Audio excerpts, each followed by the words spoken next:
मैं आज आप लोग के साथ बहुत ही मज़ेदार पराठे की रेसिपी शेयर कर रही हूँ, जो खाने में काफ़ी ज़्यादा स्वादिष्ट और हेल्दी भी है।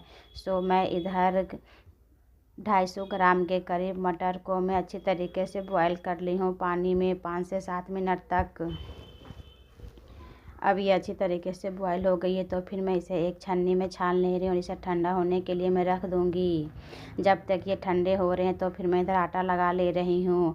मैं आटा को पहले ही बॉईल पानी में डालकर अच्छी तरीके से मैं इसे पका ली थी। अब ये ठंडी हो गई है, तो फिर मैं इसे आटा को अच्छी तरीके से गूँथ ले रही हूँ। ये बाजरे की आटा है।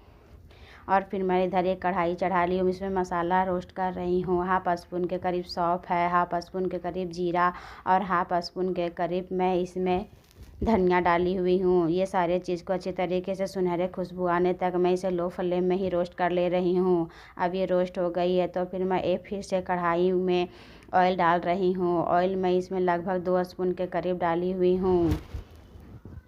और फिर मैं इसमें जीरा डाल रही हूँ, हींग डाल रही हूँ फ़ौरन में। और फिर देखिए इधर मैं मसाला रेडी कर ली हूँ। इसमें है हरी धनिया, हरी मिर्च और अदरक। ये सारे चीज़ को मैं भून ले रही हूँ। उसके बाद फिर जो मटर थे उसे भी अच्छी तरीके से उबले हुए मटर को मैं दरदरा पीस ली और इसे कढ़ाई में ऐड कर दी हूँ। आज मैं बिना लहसुन प्याज का ही पराठा बना रही हूँ। अगर आप लहसुन प्याज खाते हैं तो इसमें आप लहसुन भी ऐड कर सकते हैं या फिर स्किप भी कर सकते हैं। उसके बाद जो हमने मसाले रोस्ट करके रखा था उसे अच्छी तरीके से दरदरा कर ली हूँ और इसे ऐड कर दी हूँ। अब इसमें मैं घर के कुछ रंग बिरंगे मसाले डाल रही हूँ, जैसे कस्तूरी लाल मिर्च और गोलकी का पाउडर और हल्का सा जीरा का पाउडर डाली हुई और इसे भी अच्छी तरीके से भून ले रही हूँ।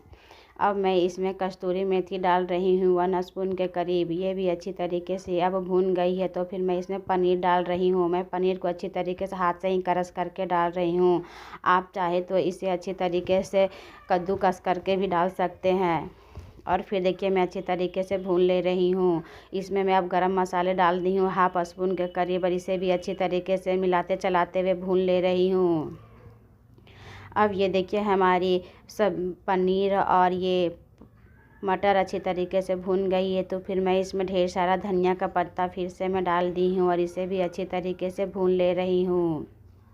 इस मसाला को बनाने में हमें लगभग 10 से 12 मिनट लग गई है और इसे अच्छे तरीके से देखिए मैं लगातार चलाते हुए भून ले रही हूँ। अब ये हमारी मसाला भी बन के रेडी हो गई है। अब मैं इसे गैस से नीचे उतार दूँगी ठंडा होने के लिए।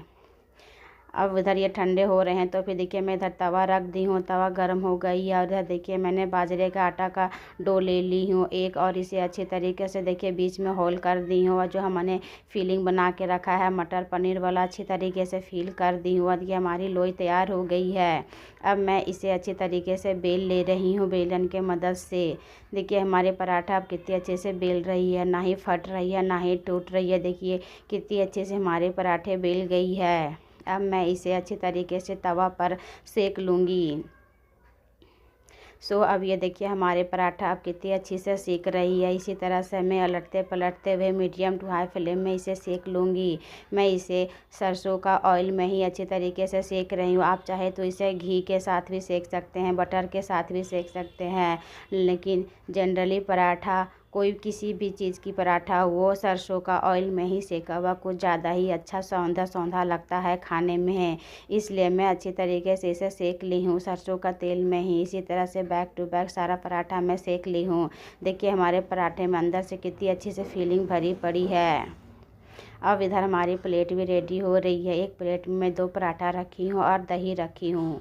आज मैं किसी तरह की चटनी नहीं बनाई हुई हूँ। आप अगर मैं बिना लहसुन प्याज का बनाई हूँ इसलिए चटनी नहीं बनाई हूँ। आप इस चटनी के साथ भी खा सकते हैं, सॉस के साथ खा सकते हैं, शेजवान चटनी के साथ खा सकते हैं और ये काफ़ी स्वादिष्ट